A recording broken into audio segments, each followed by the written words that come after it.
Hai, selamat pagi anak-anak Pak Guru di kelas 12. Pak Guru berharap kabar kalian senantiasa selalu baik. Dan yang paling penting adalah kalian sudah siap belajar atau melanjutkan pelajaran kita hari ini. Nah, hari ini kita akan lanjut dalam unit baru, yaitu tentang radiasi benda hitam. Nah, sebelumnya mungkin anak-anak Pak Guru sudah pernah ada yang baca tentang ini. Itu bagus. Tetapi Pak Guru berharap ini bisa menjadi materi yang menarik bagi kalian, karena jujur bagi Pak Guru sendiri ini materi yang sangat Pak Guru sukai juga. Oke, sebelum lanjut dalam tujuan pembelajaran kita hari ini, silakan anak Pak Guru kerjakan tugas awal dulu. Tugasnya yaitu, ini apa ya tugasnya? Tugasnya yaitu ini nih, letak matahari dari bumi sangatlah jauh, namun suhunya masih bisa diukur. Nah, menurut kalian bagaimanakah para ilmuwan dapat mengukur suhu matahari ini? Nah, ini kan menarik sekali ya. Matahari kan sangat panas seperti itu, dan jaraknya dari bumi itu sangat jauh juga. Tapi kan kita bisa tahu suhunya sampai berapa begitu. Nah, menurut Pak Guru, kira-kira bagaimana ilmuwan dapat melakukan hal ini? Oke, silakan anak-anak Pak Guru cari tahu. Kalau kalian sedang terhubung ke internet bisa juga. Nanti Pak Guru jelaskan kenapa Pak Guru minta anak-anak Pak Guru untuk kalian di awal cari tahu tentang ini seperti itu ya. Silakan dikerjakan dalam waktu 5 menit. Cari tahu begitu jawabannya. Kalau kalian maksudnya bisa menggunakan internet juga bagus.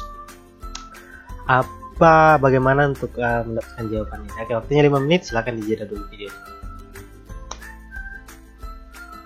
Oke, dan Pak Guru berharap kalian sudah temukan jawabannya tentang radiasi benda hitam, karena dengan belajar tentang radiasi benda hitam, maka kita akan dituntun juga untuk bisa mengetahui mengenai jawaban dari tugas awal yang Pak Guru berikan hari ini. Oke, lanjut.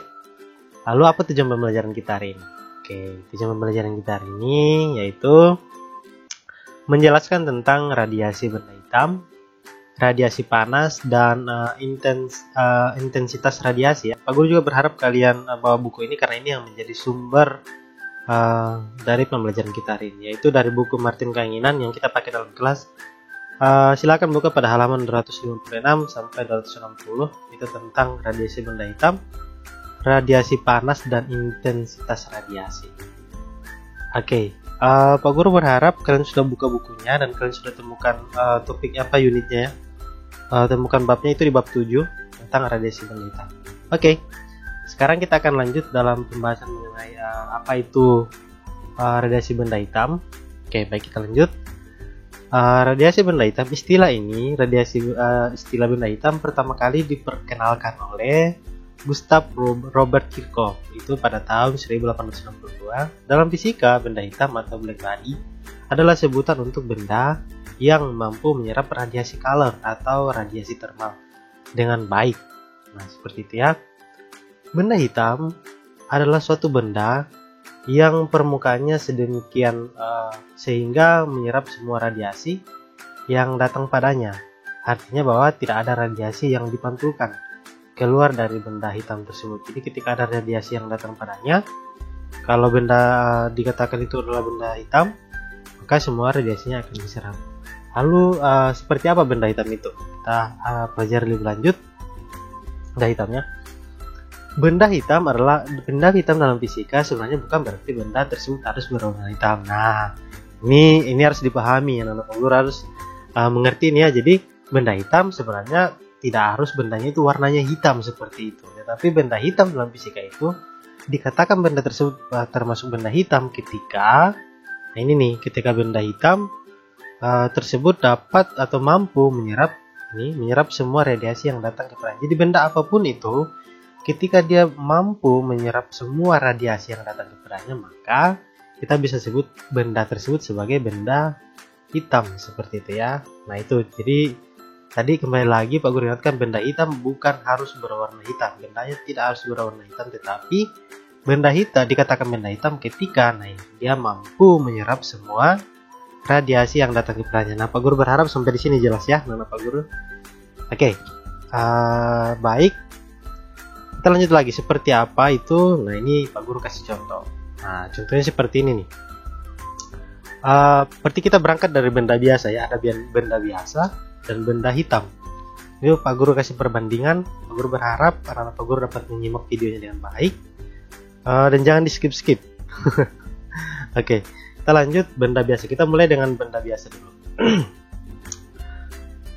Benda biasa dan benda hitam. Nah, anggaplah ini benda biasa ya, warnanya merah, bisa juga warnanya kuning, hijau. Ini anggaplah ini benda biasa pertama ya. Terus ada matahari. Ketika benda biasa ini menerima menerima cahaya dari matahari ya, contoh seperti ini. Terus dia menerima cahaya seperti ini. Nah, cahaya yang diterima dari matahari ini kan banyak ya sebenarnya. Yaitu Pak Guru pernah berharap anak-anak Pak Guru sudah pernah belajar ini ya, Meiji Kuhibinyo. Merah, jingga, kuning, hijau, biru, nila, dan ungu ya. Nah, jadi ketika cahaya benda ini menerima cahaya dari matahari, sebenarnya dia menerima banyak cahaya seperti itu.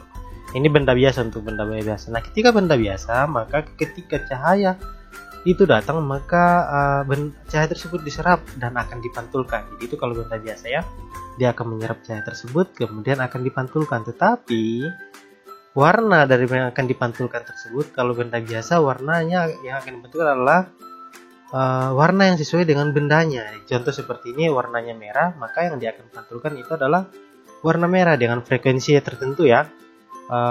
Atau ini sebenarnya adalah cahaya yang diterima oleh mata kita. Jadi ketika benda warna merah menerima cahaya dari matahari, maka yang kelihatan oleh mata kita adalah ya benda tersebut warna merah. Nah, bagaimana dengan warna-warna lain? Nah, warna-warna lain juga diserap, tetapi benda ini hanya akan kalau benda biasa dia hanya akan memantulkan warna yang sesuai dengan karakteristik dari benda tersebut. Jadi kalau contohnya dia warna merah, dia terima cahaya dari matahari ya, dia akan teruskan, dia akan pantulkan warna tersebut oleh mata kita ya warna merah seperti itu. Oke, kita lanjut pada benda hitam. Nah, bagaimana kalau dikatakan benda hitam? Tadi Pak Guru bilang benda hitam tidak harus benda hitam ya, tapi ini contoh saja. Contoh di sini ada benda seperti ini ya. Kita kategorikan benda ini sebagai benda hitam. Contohnya, benda tersebut contohnya ketika dia menerima cahaya matahari. Nah, di cahaya yang diterima juga sama nih benda hitam dengan benda biasa tadi dengan benda hitam. Ini cahaya yang diterima sama yaitu Meiji Kuhibinyo. Dia juga menerima cahaya merah, jingga, kuning, hijau, biru, nila, dan ungu. Tetapi perbedaannya adalah, nah ini perbedaannya. Ketika benda hitam menerima cahaya dari matahari atau menerima beberapa warna tersebut, maka semua warna tersebut akan diserap semuanya. Jadi kalau di sini benda biasa dia akan pantulkan. Tadi warnanya akan dipantulkan, warna yang sesuai dengan diri karakteristik dia akan dipantulkan. Tapi kalau benda hitam tidak diserap semuanya seperti itu. Nah, lalu bagaimana benda hitam ini akan memantulkan cahaya seperti itu, Pak Guru? Nah, ternyata ketika semua cahaya tersebut diserap, maka yang akan berubah adalah yang akan meningkat di situ adalah pasti energinya. Jadi ketika dia serap semua cahaya yang datang, maka energinya akan berubah, energinya akan meningkat, sehingga ketika energinya bertambah, meningkat seperti ini, maka suhunya juga akan bertambah seperti itu. Jadi ketika energinya bertambah, suhunya akan bertambah. Nah, apa yang terjadi ketika suhunya bertambah? Maka benda hitam akan berpijar dan memunculkan cahaya, tapi cahayanya bergantung pada suhunya seperti itu. Jadi kan dia serap cahaya dari matahari, kemudian ketika dia serap, maka energinya akan bertambah, suhunya juga akan bertambah seperti itu. Nah, ketika suhunya bertambah, maka ternyata kalau di benda hitam dia akan memancarkan suatu cahaya, atau dia akan berpijar kemudian akan memunculkan suatu cahaya. Nah, cahayanya ini bergantung pada suhu benda tersebut. Contohnya, ini Pak Guru kasih contoh ya. Contoh dari benda hitam itu seperti ini, bintang, bulan, atau besi yang dipanaskan. Kenapa bintang? Nah, coba anak Pak Guru lihat, bintang ketika menerima cahaya, kita lihatnya sampai di bumi mungkin dia warna kuning ya, atau warna ya banyak, mungkin warna putih atau warna kuningnya agak menyala begitu. Tapi ketika kita lihat dengan teropong, sebenarnya warnanya bukan warna yang kita terima di bumi, yaitu warna kuning tadi atau warna putih, tapi mungkin warnanya ungu atau mungkin warnanya abu-abu, kita tidak tahu ya seperti itu. Warna intinya warna yang diteruskan itu berbeda bergantung dengan suhunya dia. Bulan juga sama seperti itu ya. Jika dia menerima cahaya dari matahari diteruskan ke bumi, dia berwarna sangat terang, yaitu mungkin putih ya, putih bercahaya seperti itu. Tapi sebenarnya kalau kita lihat dengan menggunakan teropong jarak jauh seperti itu, sebenarnya warnanya bukan putih, bahkan warnanya mungkin abu-abu seperti itu.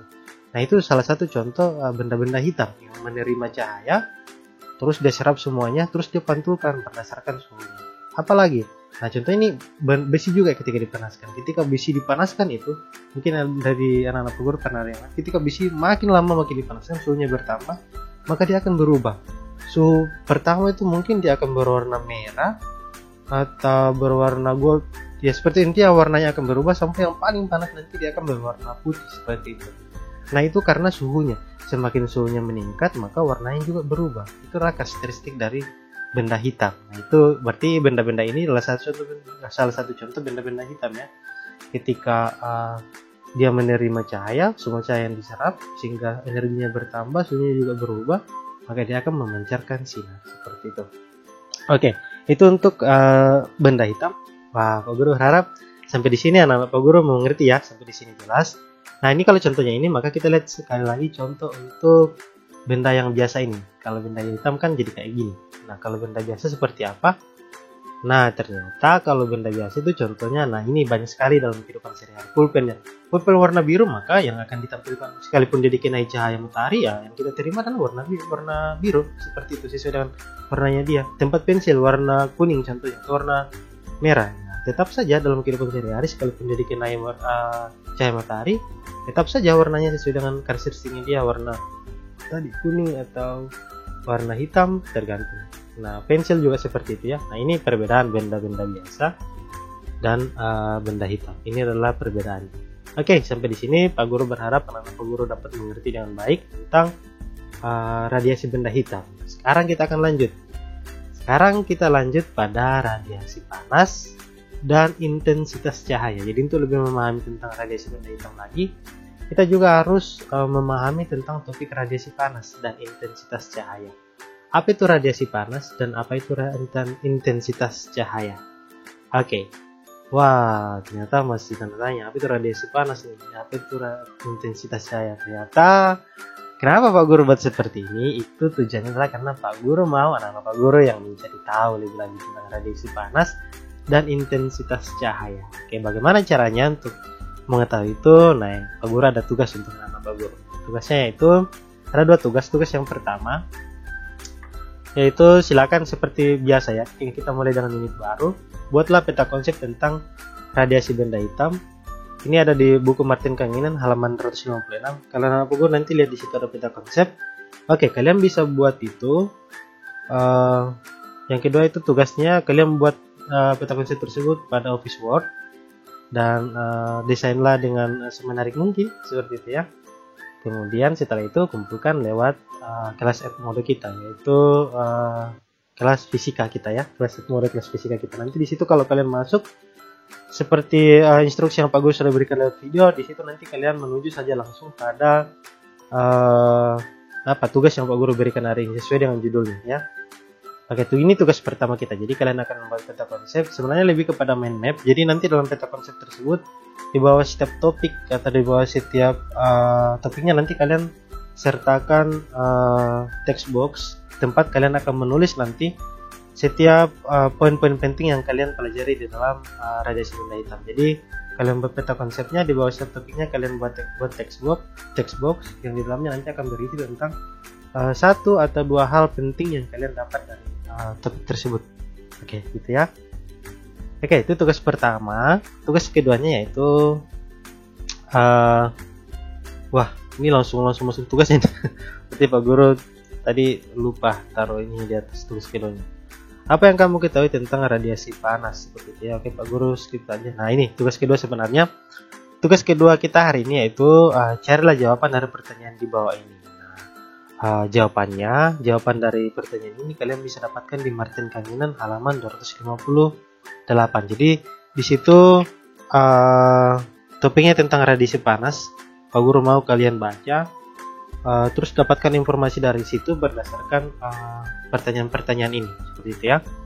Apa yang kamu ketahui tentang radiasi panas? Jadi kalian baca dulu, kalian cari tahu, jadi pasti kalian akan dapatkan jawabannya. Kemudian contoh dan pemanfaatan radiasi panas ini dalam dunia kedokteran atau dalam bidang kedokteran ya. Kemudian yang berikutnya itu pada suhu berapakah benda dapat mulai terlihat ketika meradiasikan panas. Nah, ini berarti berhubungan dengan penjelasan Pak Guru yang pertama tadi ya. Tetapi pada suhu berapa? Jadi tidak sembarangan suhu tertentu, ada suhu tertentu sampai benda yang meradiasi, contoh besi panas tadi itu pada suhu, meskipun dia panas, dia tidak bisa langsung berubah warna dia tidak bisa langsung menghasilkan cahaya seperti itu, tetapi ada suhu tertentu. Jadi ketika besi yang dipanaskan tadi sudah mencapai suhu tertentu, maka dia warnanya sudah akan mulai berubah. Pada suhu berapa? Nah, itu kalian silakan baca buku Martin Kalinginan halaman 298. Pasti kalian temukan jawabannya nanti. Nah, berikutnya itu, nah ini kalian harus menggunakan internet. Sebutkanlah susunan warna dari yang terpanas sesuai dengan suhunya. Jadi sebenarnya ada susunannya ya. Ada warna putih, biru, dan berikutnya ada 5 kalau tidak salah, itu yang paling umum. Berdasarkan suhunya, warna apakah yang paling panas sebenarnya? Nanti kalian silakan cari di sini. Ini karena kan ini dalam bentuk video, maka ini sangat panjang nanti. Itulah kenapa Pak Guru tadi bilang silakan kalian buka kelas Edmodo kita. Kalian cari di situ tugas kedua. Kalau kalian download tugas kedua dalam bentuk dokumen ya, maka kalian bisa copy link ini dan langsung masukkan di dalam situs bisa menggunakan Google Chrome dan mesin pencari yang kalian gunakan dalam komputer kalian. Pasti nanti jawabannya kalian akan temukan. Oke, nah itu saja hari ini kegiatan kita hari ini. Jadi Pak Guru berharap penjelasan Pak Guru tadi dapat kalian pahami. Kemudian tugas ini juga dapat membantu kalian untuk lebih memahami lagi tentang apa sih itu radiasi benda hitam, radiasi panas. Dan berikutnya baru kita akan bahas tentang intensitas radiasi itu seperti apa. Nanti kita akan sebagai gambaran, kalau kalian mau supaya lebih cepat, itu kita akan bahas tentang kita akan membahas tentang pergeseran Wien, kemudian juga tentang hukum Stefan Boltzmann. Nah, itu kita akan pelajari pada pertemuan berikutnya. Oke, selamat mengerjakan tugas hari ini.